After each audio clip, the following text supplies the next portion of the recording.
In August of 2021, WhatifAltHist released a video on his channel titled, "Why Are We Going to Be a Great Depression Within 3 Years?" My reaction to that very video is really what helped this channel build its initial and now rapidly growing audience, where I criticized the idea that the economy, even with its structural issues, is nowhere close to anything like the Great Depression in the 1930s, and likely was not going to get there for decades, if at all. Now we're almost 3 years later, in July 2024, and despite some ugly structural issues remaining in the economy, even on the worst case scenario, we're nowhere near the Great Depression. In fact, really the good analogy, if you want to make for the bear case for the economy, is a more mild version of the 1970s. And if you asked anybody in 1930,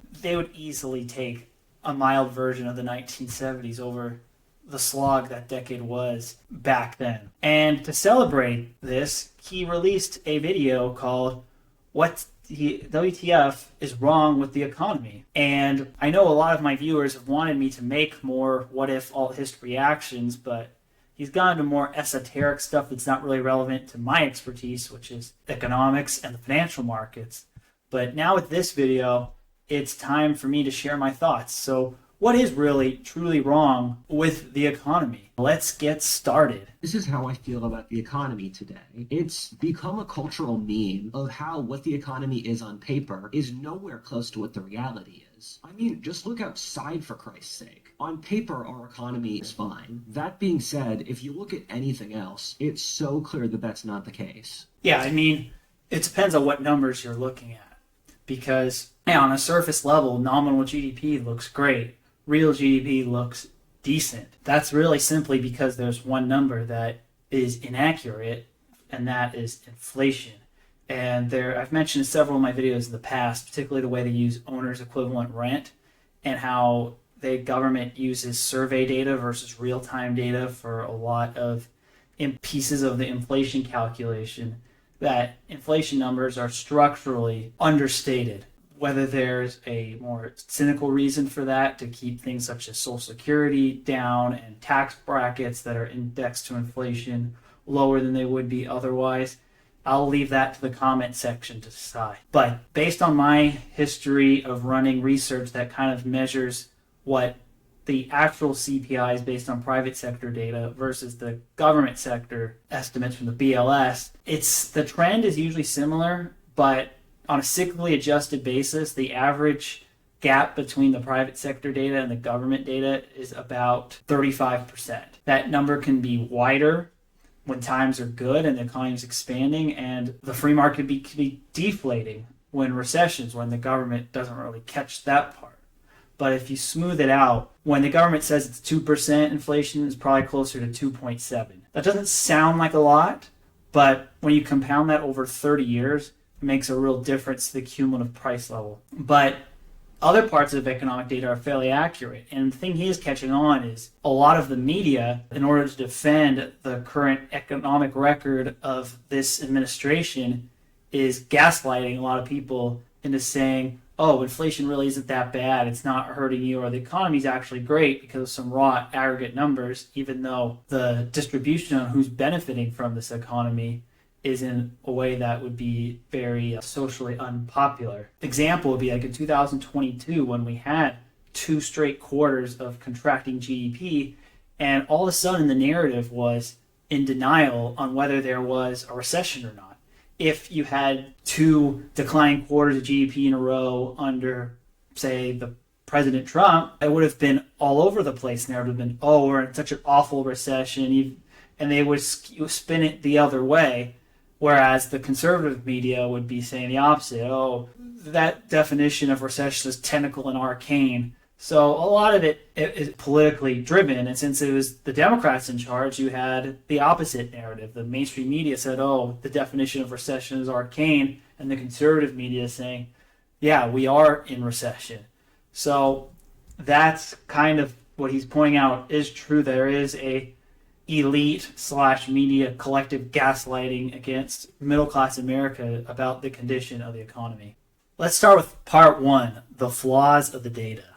The flaws of data. In my video on modern civilization, I talked about how the greatest sin of modernity is confusing the measurement of something with the thing itself. GDP is the economy. Happiness metrics are happiness. Increasing your statistical number is what growth and a good government looks like. Yeah, I mean, he's going to probably say something like, oh, GDP growth is not a true measure of happiness. The problem is that you can't really quantify happiness. There's a country in East Asia, Bhutan, which tries to measure, instead of gross domestic product on its economic success, on gross national happiness. And I think it's to really cover up the fact that Bhutan is a struggling economy with really not that much growth prospects. And so they need to find some other way to justify their ruling class's right to rule. And with this, I think the best measure is probably GDP per capita, which is the GDP per person. Because if you have, and I'm adjusted for the inflation, because if you just use nominal GDP, then inflation can make it look like it's always growing, even when it's recession.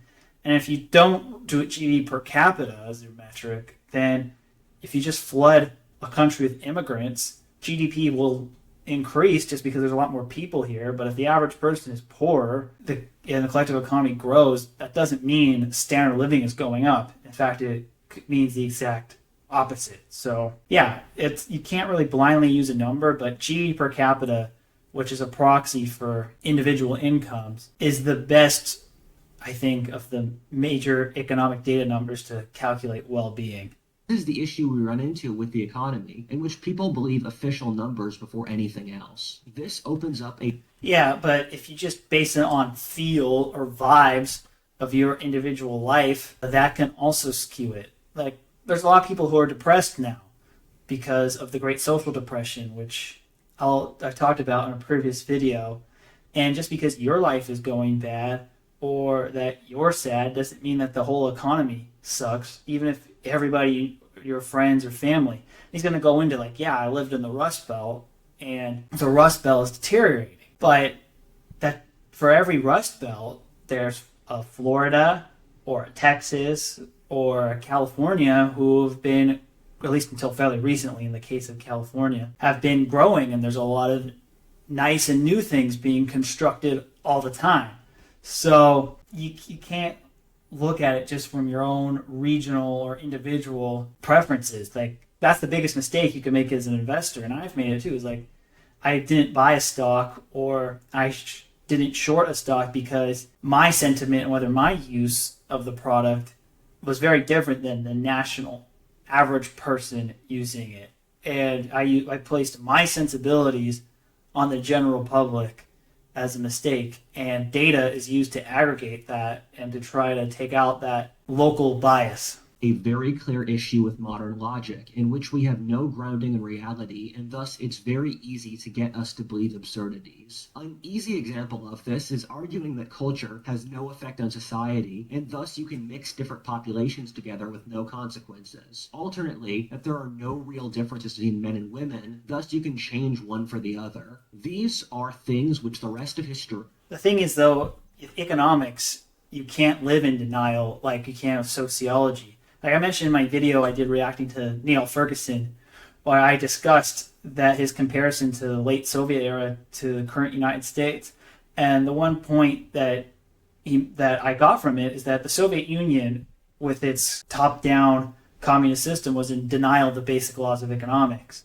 And with our current social climate and political narrative, you have our political elites and academia and a lot of the Ivy League class, for lack of a better term, are in complete denial of basic sociology. There can't be a denial of economics because there's things such as the bond market and the stock market and corporate earnings and the value of the currency and commodity prices and a lot of other things that make you aware that your economic theories are wrong. The stock markets aren't perfectly correlated with the economy, but there are corners of the financial markets, whether it's in the rates market or commodities or stocks, that will point to something wrong in the economy, if there is. And a lot of the flows for the stock market is driven by 401ks. whether it's people funding their 401ks or when times are bad, drawing down because they lost their job to cover their expenses. And so that's why the stock market has somewhat of a correlation. Also, the stock market's S&P 500 is a multiple of earnings per share, and those tend to go up during good economic times. American healthcare system is legendarily inefficient, but it's ranked as good since it creates more economic growth due to being so inefficient. Yeah, I talked about that in a series of videos I did with a healthcare focused venture capitalist about the inefficiencies of the healthcare. I don't think really anybody is saying that the healthcare system is great because it's inefficient. It might be a source of middle class jobs or jobs that employ people with degrees who otherwise wouldn't have anything to do. Yeah, there's a lot of bureaucracy in the medical industry, and it's kind of a make-work program. But that doesn't mean it's effective. In fact, most of our healthcare debate on both sides of the aisle think that the current system is bad. And it's whether they want to switch it to a more socialized system or more of a pure market system and not this weird hybrid that we have now. So I think he's wrong to saying that the healthcare industry is a good example. In fact, people complain that 17% of GDP versus 10 to 11% in other developed countries is a problem and a sign of inefficiency, not a sign of how great and how much of a growth driver healthcare is for the economy. However, after thinking about it more closely, I think that Rudyard is exaggerating this too. First of all, there's a large black market in every developed economy, including the U.S. economy, for various services, legal or illegal. The non-financial transactions, also, you have those among families too in other countries. However, that might be changing through a phenomenon called buying the village, which I'm going to discuss in a future video. And then the third one, which I think is the weakest of this, is that there is a measurement. It's called GDP per capita adjusted for purchasing power parity, or PPP, which honestly does the other way around. It underestimates the size of the U.S. economy because it says that the costs are that much lower in other places than the U.S. economy is. Like, the U.S. also has such a varied purchasing power parity depending where you live. What's the proper discount that you give a country relative to the U.S. on that? In theory, yeah, that makes sense, but in practice, though, I still like using the nominal GDP because it is the actual production of goods and services, but I still think on a per person basis. But there is some valid points here. Kenya's economy might be, 1.2 to 1.5 times the size of what it claims, but to be like 6x is a bit of a hyperbole. Able to use statistics to lie to the American public to say that their lives were getting better economically. Even as a teenager, I could listen to my parents talk about what America was like in their youth, or watch older movies, and it was clear that things had gotten worse economically for normal people. Again, it's all just anecdotes. The GDP per capita has improved. The globalization, though, really kind of started to kick off with NAFTA and several other free trade agreements that happened during the Clinton administration, which caused what I call the elephant curve in wages globally, where you had the bottom 70% of their wages rapidly go up and the top 10% rapidly go up, but the 80th and 90th percentile went down because these were the equivalents of the working class and the lower middle classes in developed economies. And yeah, that particular group did get hit through globalization and outsourcing, the internet, creating a more winner-take-all economy. But that doesn't mean that for everybody, life was worse off. However, there was a specific niche whose needs were heavily ignored, and that helped drive President Trump's victory in 2016. That being said, whenever I brought up these points, people would jump down my throat. Due to rises in total GDP, the party line was that the average American's life had gotten better since the 1970s. The reality is that if you adjust for cost of living, normal Americans' lives had gotten vastly poorer since... Well, this chart kind of is somewhat misrepresenting because, yeah, you did have from 2000 to 2016 a real wage decline across the board. And if you look priced in gold, it looks even worse than this chart. But basically, since 2016, you've seen wages come back up in a very strong way, even on a real basis. Were they at their peak before the 70s? No, but the situation isn't really. First is that the elites are very good at skewing official numbers to show the exact opposite of what's going on in the real world. They're also good at keeping up the facade for decades, in large part because I think a majority of the ruling class unironically believes the narrative of any given time. That is a bold assertion to make. And I'm not saying that it's not necessarily true, but the thing I've been disappointed, honestly, in this video is you don't explain how they're doing it. Like, at least with the inflation data in my reaction, I explained to you how that can be manipulated. It's just the way that it's measured through things such as OER. But in your case here, you do not really mention any examples in this video of how the data is being manipulated. You're just kind of emotionally have a gut feeling saying, hey, yeah, I think the data is off because it doesn't reflect my own living experience, nor the living experience of my social circles, or the fact that the price level is high and it's caused a lot of people to struggle. Yeah, I mean, I'm not going to deny your own experiences and your surroundings, but I do want, and anybody who's skeptical of data, and even I'm skeptical of some of the economic data, but I don't really go out and assert that in a public way for data points where I can't really pinpoint how. It's kind of like, yeah, sure, you could say something's wrong with the car, but if you don't know the mechanics and how and the process of what is causing the car to dysfunction, and apply that analogy of the mechanics of the car to economic data. And this is kind of my biggest criticism of Rudyard in this video. I want to be totally transparent. I'm not an economist. My strength is in history and anthropology. Yeah, I can tell. I'm not going to repeat your entire last several minutes of this video, but you basically were gaslighting your audience to saying our society is schizophrenic and makes up narratives all the time and is in denial. And like I said previously, yeah, sure, that's an interesting claim. And yeah, there are political narratives. I'm not going to get into that machinery because I'm an economics and financial expert.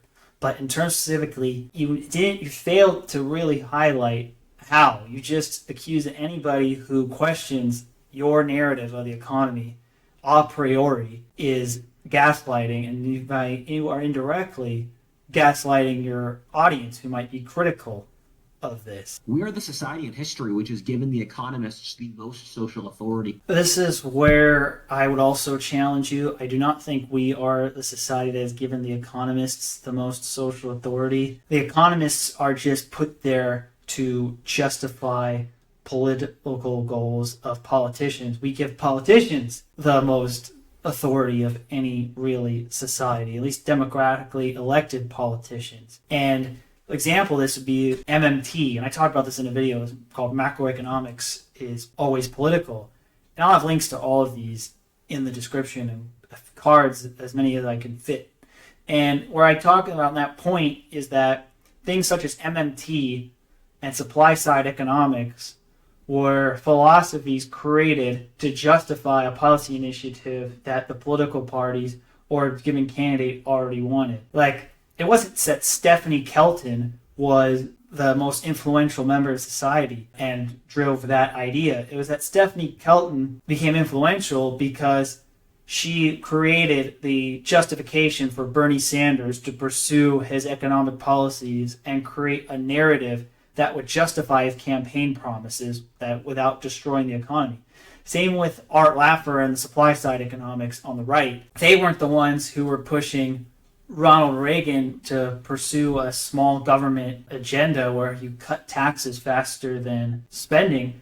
It was that Ronald Reagan needed an economic hypothesis and theory to justify what he wanted to do anyway. And that's what the role of the economist really has been since the Second World War, is they've basically been the rubber stamp for politicians to instigate whatever economic policy they wanted to do anyways. Or influence. But as you'll gradually see over the course of this video, at the same time, we are making some of the most profoundly stupid decisions of any society ever in history economically. I have a friend who's a professional economist and statistician who works at a think tank who I was talking to. He said that normal people's quality of life has remained constant since COVID. I told him that was completely ridiculous, and there was... Even though I just kind of criticized Rudyard about his anecdotal evidence, I mean, for anybody, it is pretty clear that the average person's quality of life has not really gone up since the pandemic, even if nominal statistics say that. And again, the one statistic, I think, measurement that is truly broken is inflation. That's probably what this economist think tank missed, to be honest with you.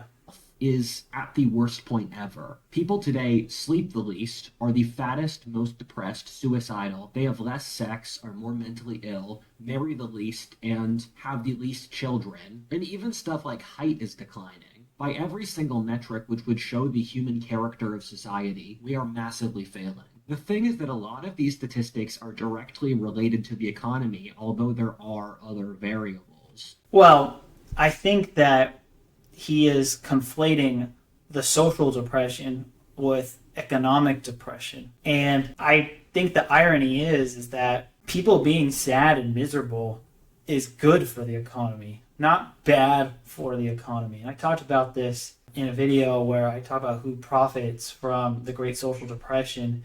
And if you look at, there's a study that came out in 2009 that psychologists were basically able to find out that people who are depressed are more likely to spend and spend impulsively and higher amounts than people who are mentally healthy. And there were probably some marketers at social media companies and internet advertising companies who found this study and ran with it, because the social media algorithm does a very good job at making people feel miserable and unhappy and feel like they need to spend to catch up to the ghosts of their peers who are highlighting the best parts of their lives on Instagram, or by the rich and famous whose lives were previously more private are now out in public bragging or pretending to brag, in case of a lot of phony rich people, how much better they are than everybody else.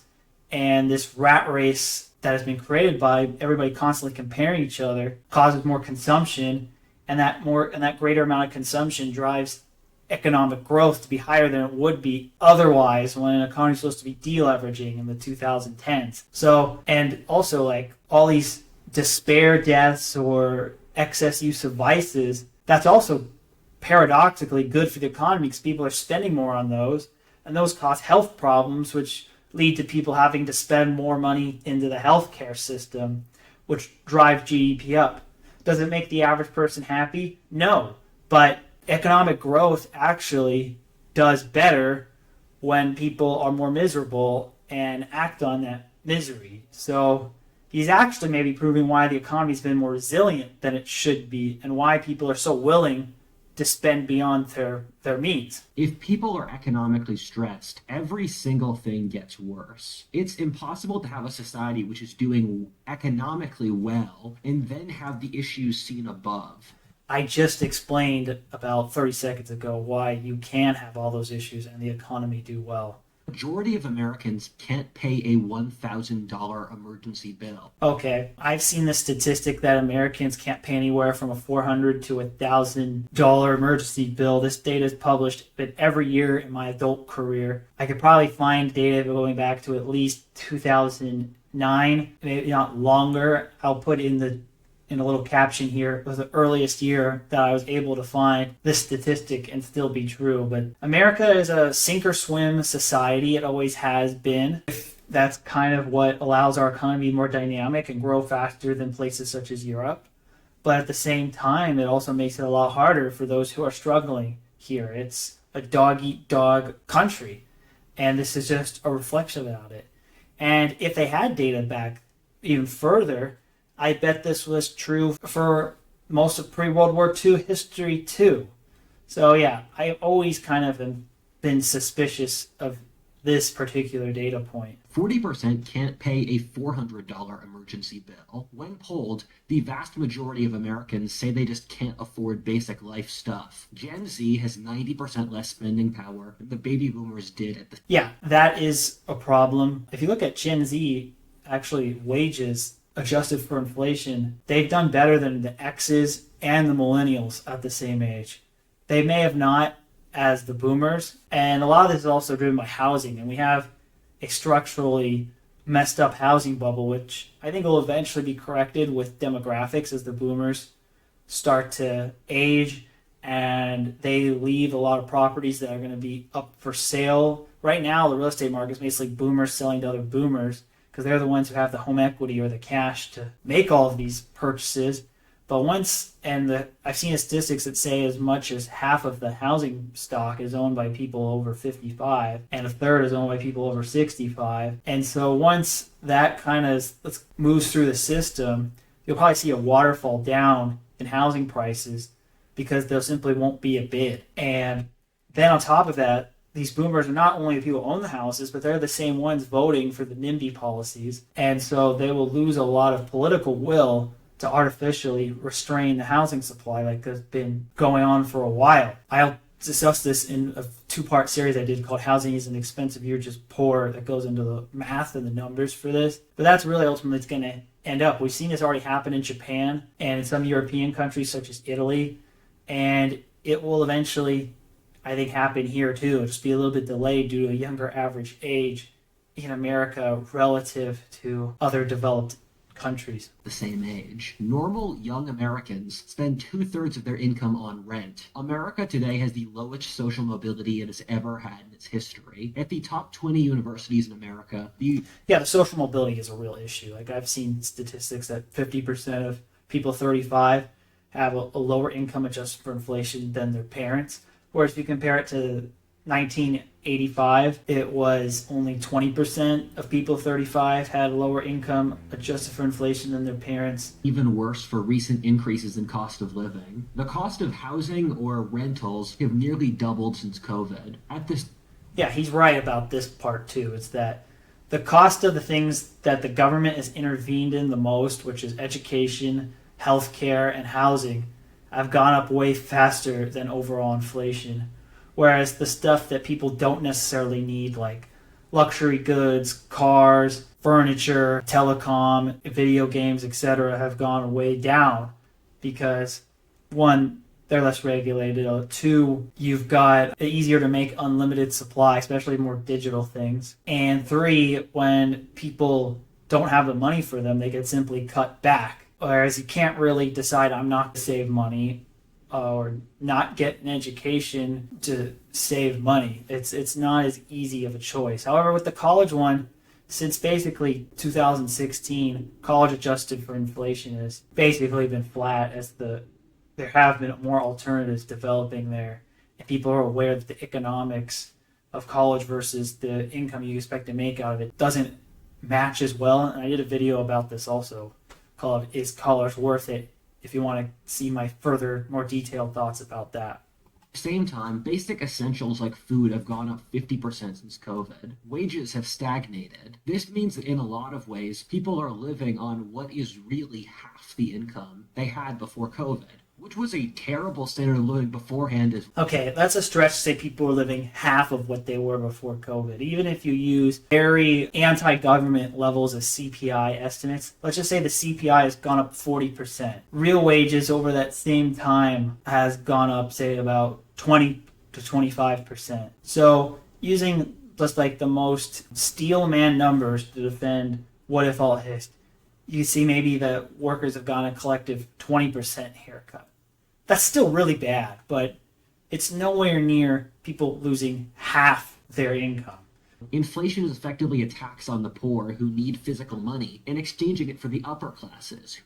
Well, everybody loses from inflation. Even the upper classes, their bond portfolios get wrecked because rates go up and their costs of maintaining their property go up faster than the properties go up in value. Because if inflation goes too high, that's bad for real estate in the long run because people won't be able to afford to buy a house above a certain price, but your costs go up faster than housing appreciation. You still lose. Like the 70s was the worst stretch of inflation, and adjusted for inflation, housing did terrible in the 1970s. And you look at stocks do well in the early part of inflation when monetary policy first eases and the market resets for lower interest rates.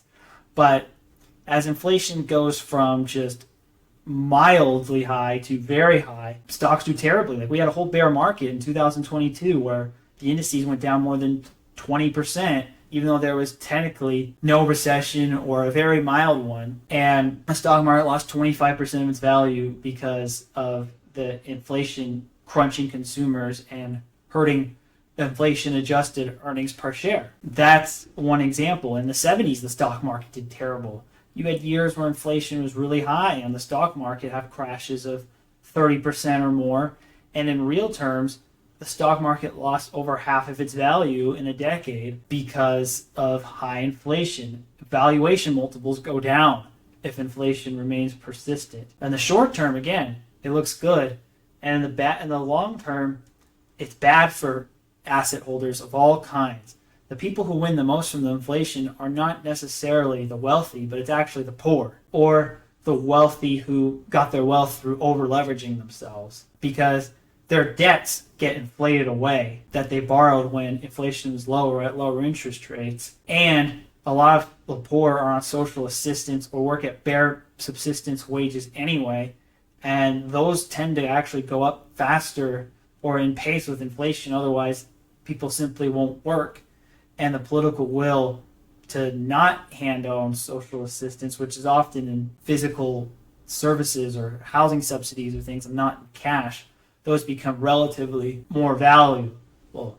Like you look at Weimar Germany, the losers of inflation were the upper middle class and the middle class. If you look at places like Venezuela, it's the same thing. The stock market there did really well the first 5 years, the 2010s, when high to hyperinflation was running rampant. But then in 2016, it lost more than 90% of its value in real terms. And so it works with inflation and asset prices. It's more of it works until it doesn't. Once inflation breaks a certain threshold and the market's afraid that it will stay there, all the early gains from inflation from asset holders get kind of taken away very quickly. Who own real estate or stocks, which are more so hedged against inflation. As an example of the elite skewing the statistics, they have kept inflation numbers artificially low by taking out any metrics that people actually use. The inflation is often the highest on the things that people need to survive. For example, for younger or lower class Americans, 2/3 of their money goes to rent. Yeah, the inflation rates vary differently by age, which is why a lot of economists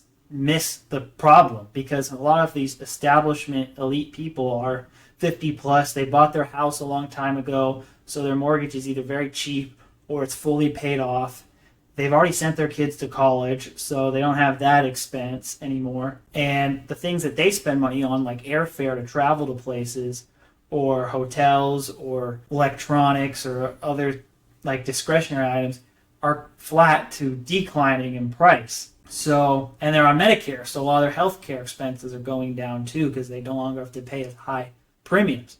So for an old person, your inflation is probably flat. It might even be deflationary. However, for a young person who now has to buy that house at much higher prices, has to go to college at that much higher prices, and the cost of raising a kid is a lot higher too because of education and childcare and a variety of other things, and have to pay those inflated prices. Your inflation rate is probably double digits. And I did an interview with Real Vision back in 2019 explaining this dilemma, and that's where you see a lot of the disconnect is that younger generations face a much higher inflation rate than older generations who used ladder pulling to kind of protect themselves, but the consequences of that economic ladder pulling was a harder life for succeeding generations. Between the lived reality and the statistics, there was an assessment of what the average amount of money needed to have a comfortable family life, like the kind the Simpsons used to have, and the cost goes from 300. People make the mistake of using the Simpsons analogy, because the Simpsons lived, I think, in a town based on Springfield, Illinois, or Missouri. And that's, if you still want to live in Springfield, Illinois today, you can still buy a house for under $200,000. It's still cheap there. And yeah, he was considered lower middle class, but that was kind of a lower middle class town. And it was cheap back then, and it's cheap now. If Homer Simpson lived in early 1990s Los Angeles, or Chicago even, it would be a very different scenario. $1,000 in California to $170,000 in Mississippi. The money needed to support a middle-class life has jumped from around $60K before COVID to $100K today. And That's about right. I don't even think 60K was before COVID. I would say it was more like 75K before COVID. But yeah, it is a lot more expensive to have a middle class life. He's clearly right. only about 10% of Americans make over $100K. And what that means in direct... You just showed a statistic that 18% of Americans make more than 100K. So I don't really... You're kind of missing the point here. is that 90% of the population is lower class, which is not what a first world country should look like. In that, that's what the Congo or medieval Europe were like, where 90% of the population are peasants and the top 10% are the... And a lot of that is also factoring in a lot of retirees don't work and live off their assets. And as the boomers continue to get older and retire, and they're going to have less reported income, especially if they invest in lower tax things such as municipal bonds, you're going to see a lot more consumption and maybe an artificially declining savings rate, because a lot of people are going to be net spenders or net drawers of savings because they are retiring. And so, yeah, but is it true that more people are living kind of peasant-like lifestyles today, particularly among millennial and Gen Z? Yeah. Is it to say that 90% of America is? Absolutely not. Even with all of the prohibitively high housing costs, the home ownership rate is still between 55 to 60% of the population in the United States, which is far from peasants. There's no really food shortages in this country. A lot of creature comforts that people take for granted are a lot better today. But the thing is, yeah, in the current term, yeah, there's going to be a major consumer crunch because people's cost of living is going up faster than wages basically since 2021. And since they have to spend more money on things like rent and food and gas and necessities, health insurance, there's going to be less money to spend on discretionary items. And that pullback is going to cause a recession, even if jobs stay up. Say, like, if you have the unemployment rate stay flat, but you have, due to inflation, real wages decline by 10%, that's the same net effect as the unemployment rate going up 2% in terms of loss of spending power. So I think we could see a recession that surprisingly has a strong labor market at the same time because of that very dynamic. You may have less people losing their jobs, but the jobs simply just don't pay as well, so there's less spending power in the economy. I can't even quantify it, and I don't believe the numbers, but I heard that it took us 250 years to reach the levels of debt we had in 2014. Well, I mean, with inflation, especially if you think the CPI is higher than the government claims it to be, a lot of this money is not really worth as much as it looks nominally. Of course, you're going to have more inflation in recent years than in the past, just due to money printing and falling purchasing power. So the reason what economists don't use nominal numbers of debt, because they don't really mean anything. Instead, you should really be using a debt to GDP metric as the proper ratio here. But because of inflation, though, what is considered real GDP is a lot different than what the debt is being measured against.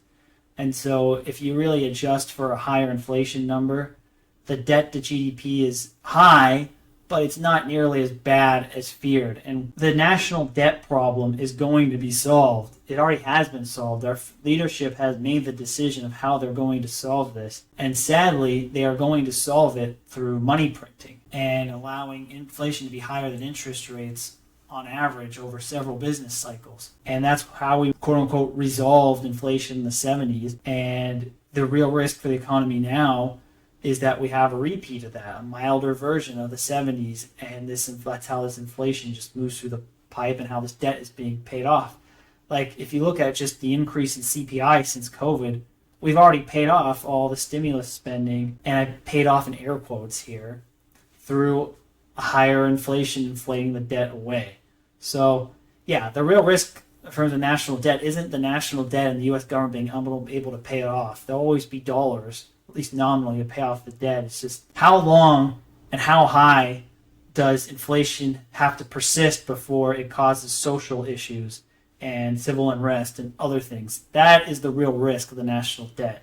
Not the fact that the U.S. is going to miss its payments, but more in the sense that the amount of inflation needed to keep the party going is just going to be too socially damaging for civil society to maintain itself. And we have doubled the number since. America spends more money on paying off the interest on its debt than the military, and Yeah, this is called the Neil Ferguson indicator, which I talked about in that video. And that whenever a great power has their interest expense exceed their debt, they no longer are the great power, and they usually have to drastically cut their defense and their commitments overseas. We saw this with the British Empire, we saw this with the Soviet Union, we saw this with Spanish Empire and the French. Whenever their interest expenses exceeded their defense spending, that's what really ultimately did them in from a geopolitical perspective. who actually are part of this process are intelligent enough to know what's happening, which is completely insane,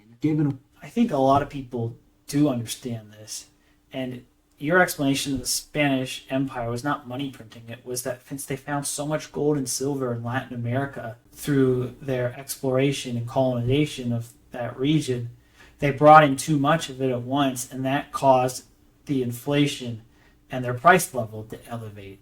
It wasn't simply a money printing issue. It was they literally increased the supply of hard specie through their conquest. As somebody who did study economics in college, we studied the history of economic thought all the way back to the ancient Greeks. You study a lot of these old economies, maybe not as much as the modern economies, particularly macroeconomics, because that really wasn't a field until Keynes. But to say that people are historically ignorant of the pre-World War II economy is especially inaccurate. And the people who are more economically literate are the ones less likely to be working at government agencies and are more likely to be active market participants. Ask your economist or economics major friends who work on Wall Street banks or hedge funds and see if you get the same answer of economic illiteracy, particularly if they work at a global macro focused shop.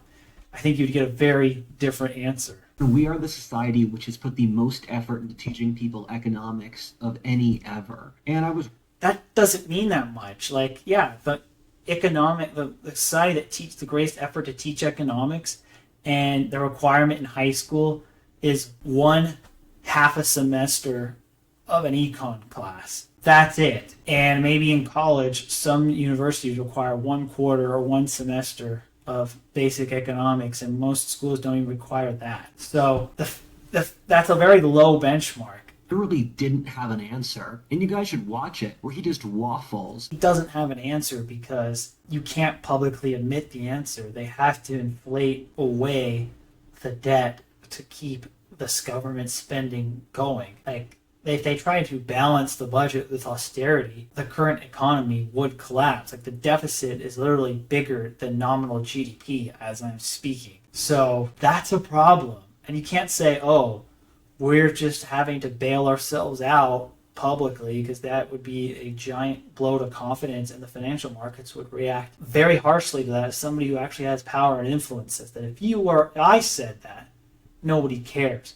But if Jerome Powell or the Secretary of the Treasury came out and said the same thing, yikes.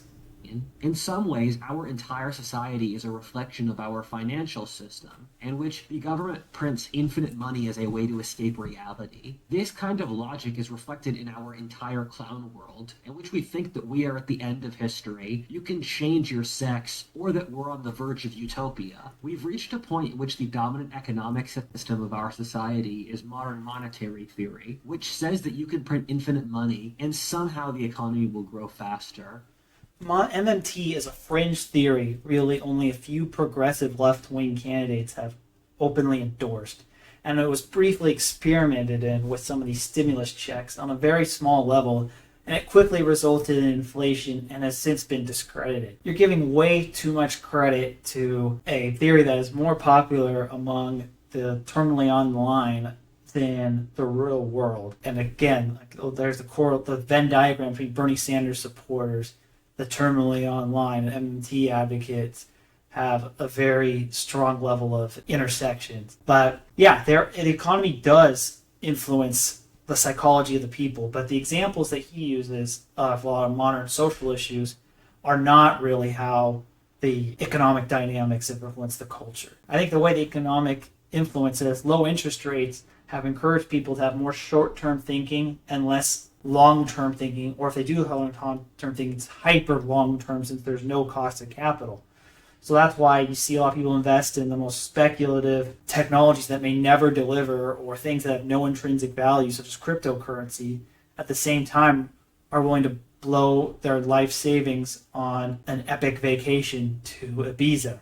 It's this, like, it's either YOLO or I need the moonshot because I'm not rewarded for my savings in the medium term. This might be changing with interest rates being elevated, but almost 15 years of zero rates have taught people not to save for the medium term or to be financially responsible because you don't get compensated for it. You're literally at zero interest rates, and with inflation, that's negative real. So you lost money by simply saving.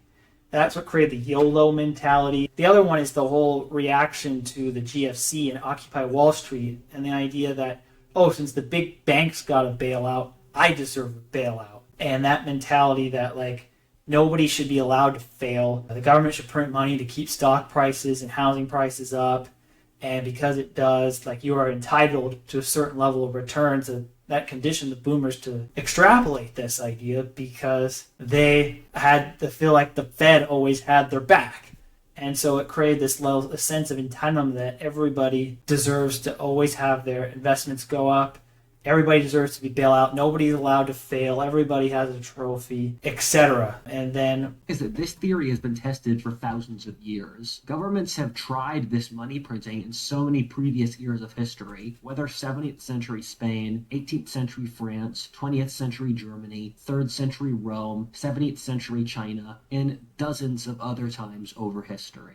Yeah, and you're correct that they all failed and resulted in an era of high inflation and usually an economic recession and a period of stagflation after that, which led to some sort of geopolitical conflict. The difference really is the incentives for war are quite a bit different now. So if there is going to be a great war, it's more likely to be a domestic civil war than it is to be a great power versus great power war, mainly due to the advent of nuclear weapons. The result is always the same, that it blows up the entire society. Something I really loved about Graeber's book is he called our society managerial feudalism. A small working class produces the actual things of value, and then it is distributed among the managerial or bureaucratic class. That might be true in some developed nations, that the managerial class is bigger than the working class producing things. I still think that the numbers are probably slightly bigger for the working class than the managerial class. But if you expand it on a global level, the working class globally still dwarfs the industrial. The managerial classes all happen to live in the same few countries in the OECD club, whereas the working class is more concentrated in emerging economies. They run society and thus push their own interests, thus resulting in the ever larger bureaucratic bloat you see in every organization. These people often aren't necessary, as we've seen with Twitter, where Elon fired 90% of the employees there with basically no repercussions. Yeah, I've mentioned that example in my videos too. I think it's closer to 75%, half laid off, another 25% quit. Don't quote me on that for the exact numbers, but the point's the same. Like, yeah, there's a lot of big tech companies and governments. Let's see how Milei does with Argentina and his plans for cutting government spending and laying off workers. And so far, based on the inflation data in Argentina, there's early signs that it's working. The thing is that the government is beholden to so many special interests that they keep printing money in order to keep everyone happy in a rough, scarce world, so they can keep getting reelected or maintain their right to rule. Around the world today, governments stay in power by keeping the economy good. The problem is that this pushes... Yeah, that's effectively the social contract everywhere, whether it's China, the US, India, Europe, is that the goal of society and the reason why the ruling class has its right to rule is that your children will have a better life than their parents. And that's starting to break down a little bit because a lot of countries, you're seeing younger generations, millennials and Gen Zs, particularly in developed economies, are having worse lives than their parents and lower inflation-adjusted incomes. And if that social contract breaks, then really the entire legitimacy of a lot of governments break. And that is very concerning, especially for countries in the emerging world where they've started to see this happen before their GDP per capita gets high enough that the society can insulate it. Like, it's one thing if, like, in Japan, where you have a lot of social cohesion and living standards were high enough that even if your living standards were lower than your parents, you still lived a relatively comfortable life.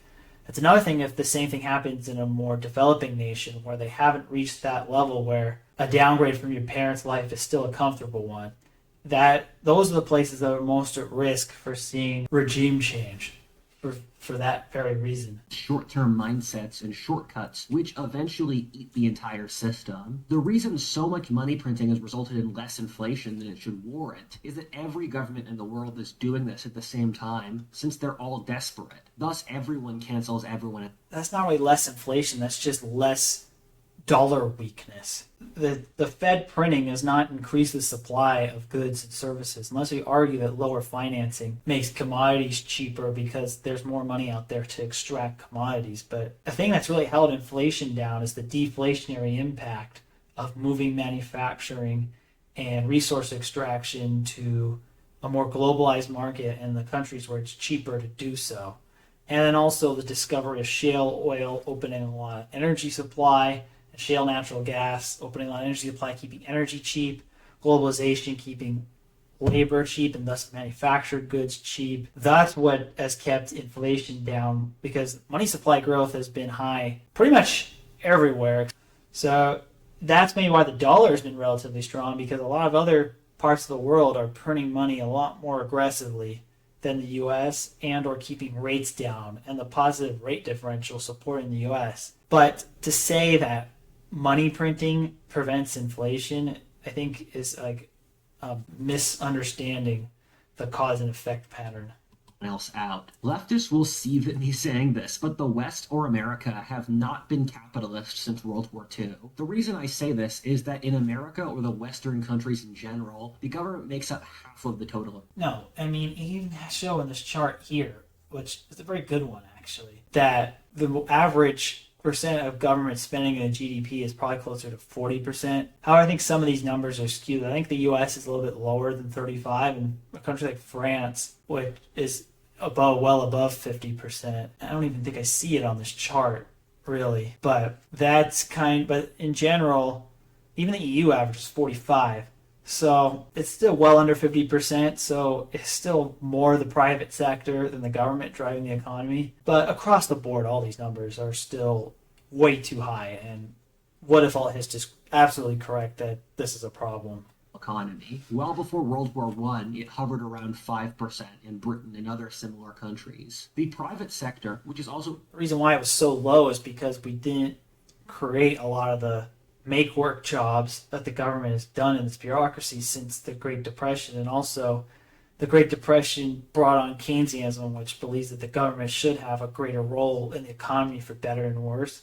And 3, servicing the social safety net is a large part of that government spending. And it's really a belief is should the government be taking care of the lower classes or not, which is an entirely different discussion that If you look at the elite with the WEF as an example, they want to push this process further with saying, you will own nothing and be happy.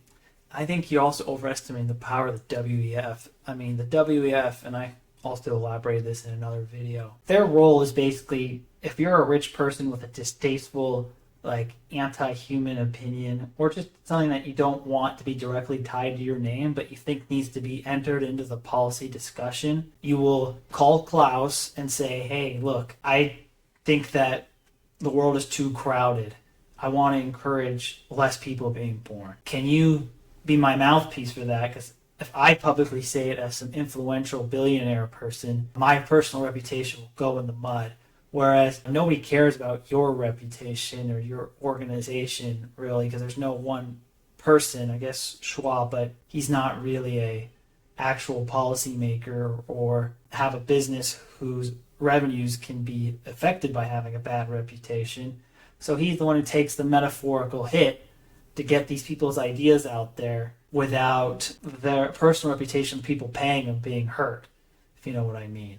So, yeah, of course, you're going to have the World Economic Forum saying a lot of out-of-touch things because their clients are out-of-touch people who don't want their out-of-touch opinions matched to them directly. Alternately, you notice the WEF types in the World Economic Forum is generally a weather vane for the elites across the West, as they will always push for renting or collectivism. Meanwhile, large corporations support regulations since they crush competitors. It's only one portion of the elite. I did this in my video of the social class of America. There's two portions. There's the ones who align with the establishment and want to protect the way things are, and then there's the upstarts, the entrepreneurs, the elite who kind of built it themselves, and that tension is what progresses American society. So yeah, definitely those on the left half of the scale, and I'm not talking about just their political views, but just the way I drew the chart for this, definitely have a more view aligned that way. And yeah, a lot of big companies, they love regulation in the sense, and same with old money. They love high taxes, high state taxes, and high rate barriers to entry so that newer upstarts can't take their places in the country clubs. And on the business level, new upstarts can't take the place of the big companies and really challenge them. Incumbents always like to raise the barriers to entry and pull the ladders, so that's not a surprise. Companies. Like, why is Disney making movies no one wants to watch? Or why companies will go so hard for woke people who make up 10% of America's population and a truly minuscule amount of their global market? This is since their real aim is to get funding from the big woke finance firms like BlackRock, since they're... No. I mean, I think a lot of these people happen to be in the woke demographic who are the creative heads, or especially in the marketing side of things for a lot of these big companies, and they overestimate their numbers. And they also, the people who are more likely to align with woke, who are young people who have relatively high incomes but low propensity to save, happen to be the bigger drivers of consumptions and the more likely people to be influenced by a commercial and spend, whereas older people with more conservative spending habits tend to not listen to advertising, so it's not as effective on them, and therefore you're not going to appeal to people who are not likely to have their decisions swayed by your marketing. The other thing is that he's greatly overestimating the power of BlackRock and these ETFs. It's not that BlackRock decides on willy-nilly whether to allocate to certain companies based on how woke they are. I mean, there are ESG funds, but those are fading in popularity, and they were more driven by the E side. I did a reaction to Felix Rex or Black Pigeon Speaks video about this years ago, explaining this, and also the power of BlackRock. But it's really just people are buying index funds, which is most of the assets under management for these big firms. And the index funds hold a little bit of a piece of everything. And BlackRock's like the property manager, whereas you, the person buying the ETF, is like the owner of the property. Just because BlackRock manages your property doesn't mean they own your apartment building. You own your apartment building. And it's the same with people who buy these ETFs. You own the shares in the ETFs based on how much of it you've bought. BlackRock doesn't own them, and so they show up as the highest holder in a lot of these things simply because they operate the index funds and manage the index funds that people are flooding their 401ks into. And so that's where a lot of the misunderstanding here comes. It's a little bit too long of a conversation. A lot of the topics he brings up here, this is why this video is going too long, and I'd likely have split it into multiple parts because of this, is because each one of these points that he just makes this very overarching generalist claim cannot either be confirmed or refuted without a much longer explanation. Is he right that the economy is probably worse than the media is claiming it is? Absolutely. Is there some data that's off? Yeah, it's most likely inflation. Does that mean that this is just the worst existential crisis and we are at the same points as the collapses of major civilizations? Absolutely not. And he's not presented enough in this video other than his own intuitions to provide any evidence really for that. And then that's kind of my wrap on this. If you have any comments or you disagree with me, feel free to write in the comments, and I'm going to make this a more lively conversation. I'll have all the videos that I referred to cited also in the description. And if Rudyard happens to be watching this, I'd love to talk to you about this directly in a more open-ended conversation and try to see if I explain to you the deeper economics of a lot of these things. Where would you still hold these views? Where would they change, and where would your insight be able to point to some things that I might be missing and a lot of people in the financial industry might be missing their framework? Thank you for watching, everybody. I hope you like this, and happy 4th of July.